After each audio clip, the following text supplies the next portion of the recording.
Hey guys, it's Belle, and in this video we are going to be reading through yet another tombstone that was found in Visigothic era Spain, and this tells the story of a teacher who was celebrated in death by his pupils, and I find that very, very sweet. So let's get on with it.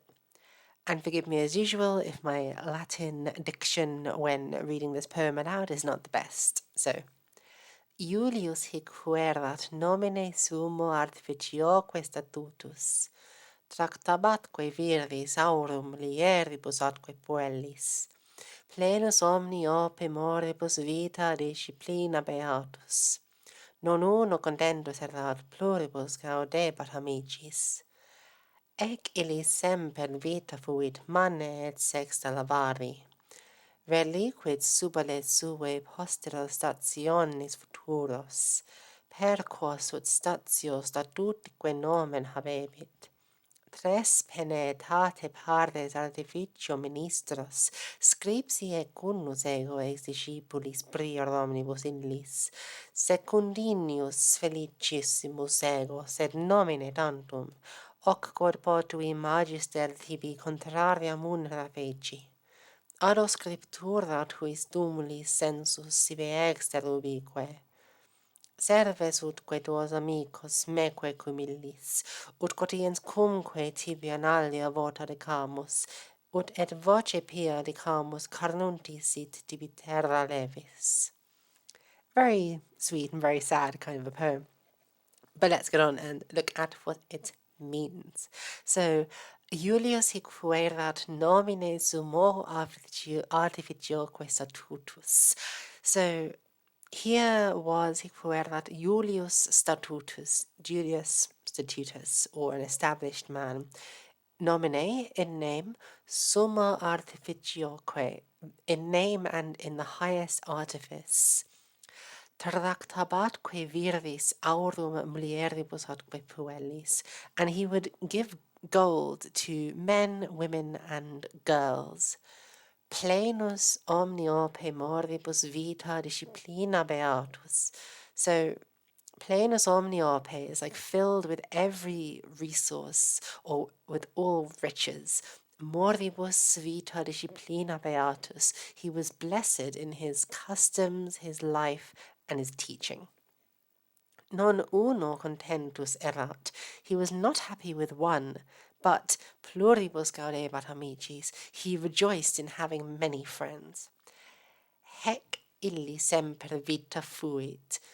This life for him was always manne in the morning, et sexta lavari. So in his life, his custom was always to bathe, lavari, straight away in the morning and at 6 in the evening, which is quite a cute little bit of information to be given about this guy. But this indicates a sort of wealthy background, because only a wealthy person would be able to afford, whether in late antique Spain, to bathe twice a day. Reliquit suvoles sui posteros stationis futuros. He left behind future offspring of his station, per quos ut statutique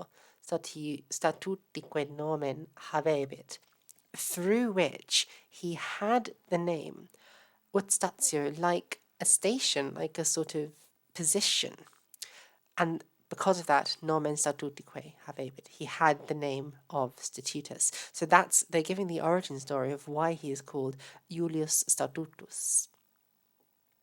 Tres panetate pares artificio ministros.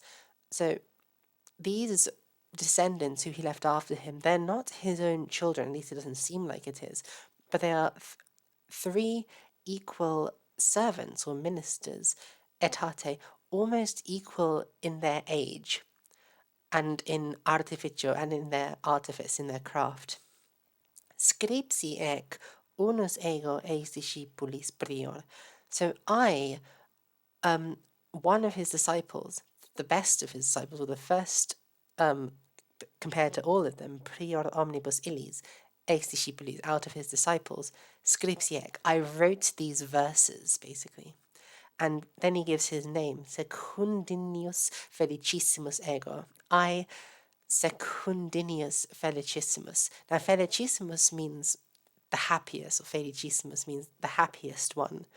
But then he goes on to say, sed nomine tantum, but only in name. So I'm only the happiest man in my name. I'm not actually happy because my teacher has died and I'm very sad, it's touching, really. So he goes on to say, hoc quod potui feci. So this, what I was able to do, I did, feci. Magister, O teacher. So Secundinius is speaking directly to Julius here. It's like, my teacher, I did everything I could, Tibi, for you, contraria munera, the appropriate services. Ado scriptura tuis tumulus. I add writing to your tombs. Sensus sive exter ubique.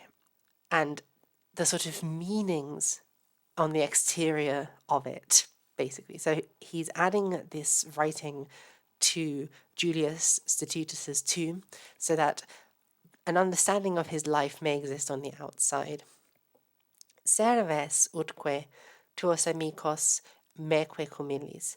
May you keep or protect your friends and me with them.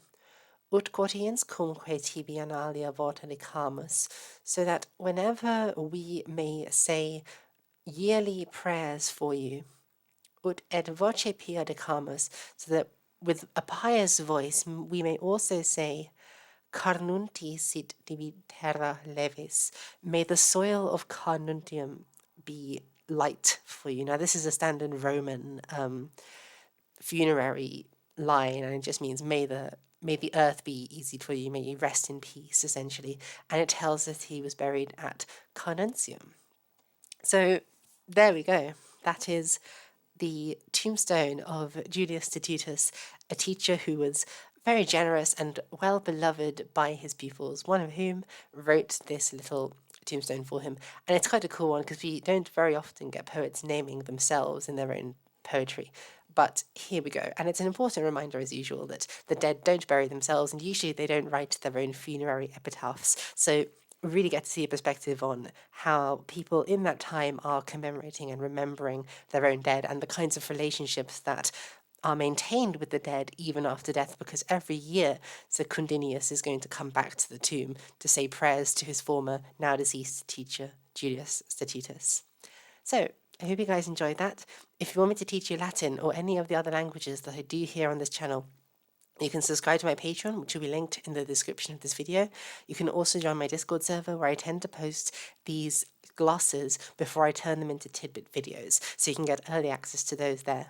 And until next time, thank you guys so much for watching, and I hope you have a nice day. Bye, everyone.